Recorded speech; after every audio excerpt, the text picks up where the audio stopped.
அன்பார்ந்த உழைக்கும் மக்களே, பெரியோர்களே, நண்பர்களே, பெண்களே, மாணவர்களே, இளைஞர்களே, விவசாயிகளே, தொழிலாளர்களே, உங்கள் அனைவருக்கும் மக்கள் அதிகார கழகத்தின் சார்பாக எங்களுடைய வணக்கங்களை தெரிவித்துக் கொள்கிறோம். நான் அமிர்தா, மக்கள் அதிகார கழகத்தின் மாநில பொருளாளர். கர்நாடகாவில் தேவனஹள்ளி என்னும் தாலுகாவில் விவசாயிகள் தங்களுடைய விளைநிலங்களை இந்த அரசு கையகப்படுத்தக் கூடாது என்பதற்காக கிட்டத்தட்ட 1200 நாட்களாக போராடி கொண்டிருக்கிறார்கள். அந்த போராட்டம் தற்போது வெற்றி அடைந்திருக்கிறது. நிலத்தை கையகப்படுத்தும் அரசாணையை முழுமையாக அங்க இருக்கக்கூடிய காங்கிரஸ் அரசு ரத்து செய்திருக்கிறது.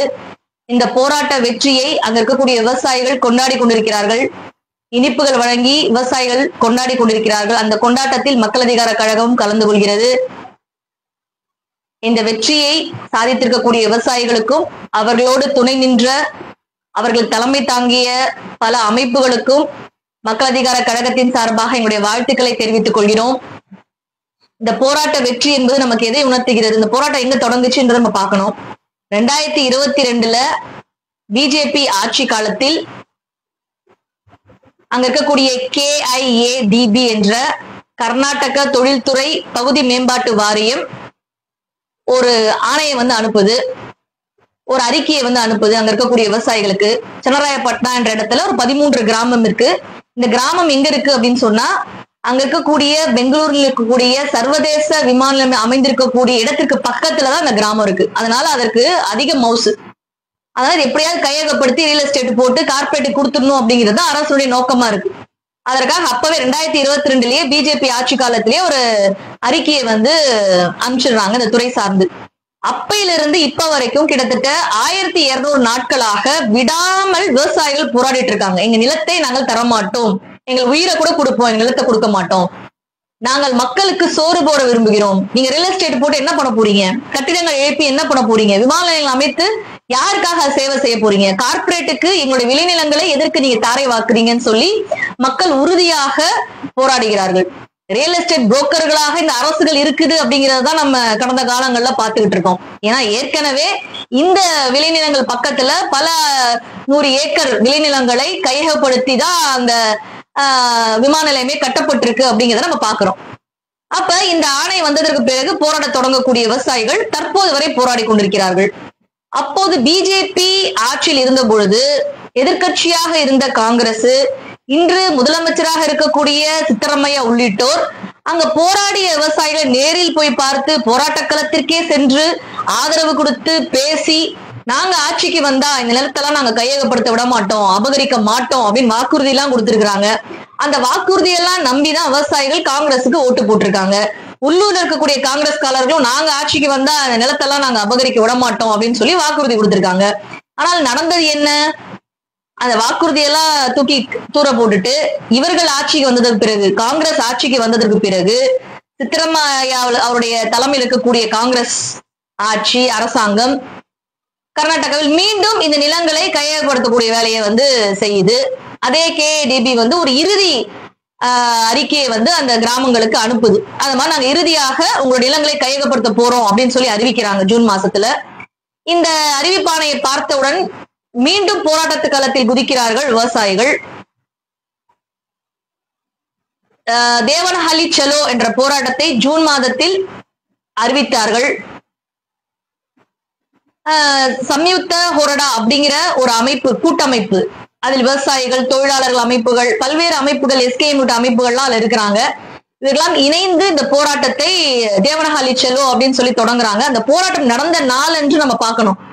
போராட்டமே நடக்க விடாமல், எல்லோரையும் ஒருங்கிணைக்க விடாமல், போராட்ட களத்திற்கு வரவிடாமல் பொய் செய்திகளை பரப்புவது, அவ்வளவு பெரிய ஒரு நெருக்கடியை கர்நாடக அரசு கொடுத்துச்சு. முதல் நாளே, இந்த போராட்டம் தொடங்கிய நாள் முதலே மிகப்பெரிய ஒரு நெருக்கடியை கொடுத்தது. அதை மீறி அங்கு போராட்டம் நடந்தது. பல வழக்கறிஞர்கள், பல கலைஞர்கள் அந்த போராட்டத்தை ஆதரித்தார்கள் அப்படிங்கிறத நம்ம பாக்குறோம். அப்படி வந்தவர்களை புரூட்டலாக அடித்து கைது செய்தது கர்நாடக அரசு. ஒரு மிகப்பெரிய வயதானவர்கள், விவசாயிகள், பெண்கள் என பார்க்காமல் ரொம்ப கொடூரமாக கைதை நிறைவேற்றியது. உடனே அங்க இருக்கக்கூடிய கர்நாடகாவுடைய அனைவரும் இதை எதிர்த்து இதற்கான எதிர்ப்பு குரலை பதிவு செய்தார்கள். எப்படி விவசாயிகளை இப்படி புரூட்டலா கைது பண்ணலாம் அப்படின்னு சொல்லி அங்க இருக்கக்கூடிய கலைஞர்கள், எழுத்தாளர்கள், சிவில் அமைப்புகள், பெண்கள், மாணவர்கள், இளைஞர்கள் என பல்வேறு தரப்பினரும் இந்த கைதை கண்டித்து தன்னுடைய பதிவை செய்தார்கள். பிரகாஷ்ராஜ் உள்ளிட்ட நபர்கள், நடிகர்கள் கூட இதை எதிர்த்து பதிவுகளை போட்டதை நம்ம பாக்குறோம்.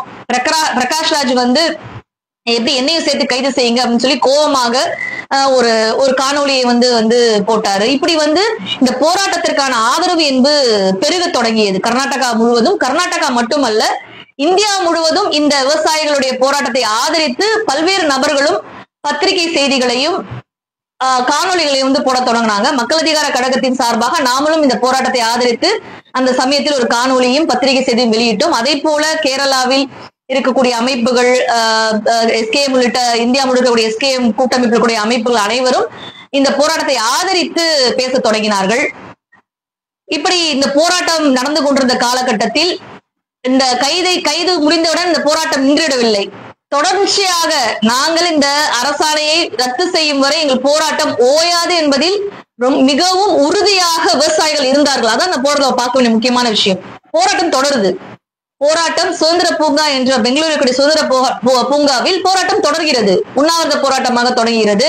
கிட்டத்தட்ட நூற்றுக்கணக்கான விவசாயிகள், எஸ்கேஎம் தலைவர்கள் உள்ளிட்ட பலரும் இந்த போராட்டத்தில் கலந்து கொள்கிறார்கள். பிரகாஷ்ராஜ் உள்ளிட்டவர்கள் கலந்து கொள்கிறார்கள். அது நீண்ட நாட்களாக, அதாவது அரசாணையை ரத்து செய்யும் வரை இந்த போராட்டம் ஓயாது என்று இந்த போராட்டத்தை சுதந்திர பூங்காவில் தொடங்குகிறார்கள். சித்தராமையா அவர் வீட்டுக்கு எதிராக போராட்டத்தை கொண்டு செல்வோம் என்று போராட்டம் தொடர்கிறது. இந்தியா முழுக்க போராட்டத்திற்கான ஆதரவு பெறுகிறது. இப்படி இந்த போராட்டத்தினுடைய வீழ்ச்சி என்பது அடுத்தடுத்த கட்டத்திற்கு சென்றது என்பதை நாம் கண்கூடாக பார்த்தோம். விவசாயிகளும் தொழிலாளர்களும் இணைந்து இந்த போராட்டத்தை ஆதரித்தது என்பது ஒரு முக்கியமான புள்ளியாக பார்க்க முடிகிறது. இப்படி கர்நாடக அரசை, காங்கிரஸ் அரசை, இவர்களுடைய உறுதியான விவசாயிகளுடைய உறுதி என்பது, போராட்ட உறுதி என்பது பணிய வைத்திருக்கிறது என்பதைதான் இந்த போராட்ட வெற்றி நமக்கு காட்டுகிறது. இந்த அரசாணையை முழுமையாக காங்கிரஸ் அரசு ரத்து செய்து வெளியிட்டிருக்கக்கூடிய இந்த செய்தி மகிழ்ச்சிக்குரிய செய்தி. அது விவசாயிகளுடைய உறுதியான தீரமிக்க போராட்டத்திற்கு கிடைத்த வெற்றி என்று மக்கள் அதிகார கழகம் பார்க்கிறது. மீண்டும் அந்த போராட்டக்காரர்களுக்கும் விவசாயிகளுக்கும் நம்முடைய வாழ்த்துக்களையும் மகிழ்ச்சிகளையும் தெரிவித்துக் கொள்கிறோம். இந்த போராட்டத்திற்கு ஆதரவாக துணை நின்ற அமைப்புகள் அனைத்திற்கும் நம்மளுடைய வாழ்த்துக்களை தெரிவித்துக் கொள்கிறோம். இத்தகைய போராட்டங்கள் நமக்கு ஒரு மிகப்பெரிய முன்னுதாரணமாக இருக்கிறது. தமிழ்நாட்டிலும் பார்த்தோம் என்றால் பரந்தூர் விமான நிலையத்தில் விமான நிலையம் கட்டுவதற்காக அங்க இருக்கக்கூடிய விவசாய நிலங்களை கையகப்படுத்த போகிறோம் அப்படின்னு சொல்லி கிட்டத்தட்ட 1000 நாட்களுக்கும் மேலாக போராட்டம் நடந்து கொண்டிருக்கிறது. நாமும் பரந்தூர் விமான நிலையத்தை எதிர்த்த போராட்டங்களை எப்படி தேவனஹள்ளி விவசாயிகள் போராட்டத்தை போல இருக்கக்கூடிய ஜனநாயக சக்திகள் அனைவரும் ஒன்றிணைந்து போராட்டங்களை கட்டியமைக்க வேண்டும் என்ற ஒரு முன்னுதாரணமிக்க போராட்டமாக தேவனஹள்ளி போராட்டம் இருக்கிறது என்பதை பார்க்க வேண்டியது இருக்கிறது. அதன் அடிப்படையில் தேவனஹள்ளி போராட்டத்திலிருந்து நாம் படிப்பனைகளை கற்றுக்கொள்வோம். தமிழ்நாட்டிலும் விவசாயிகள் போராட்டத்தோடு துணை நிற்போம் என்று மக்கள் அதிகார கழகத்தின் சார்பாக தெரிவித்துக் கொள்கிறோம். நன்றி, வணக்கம்.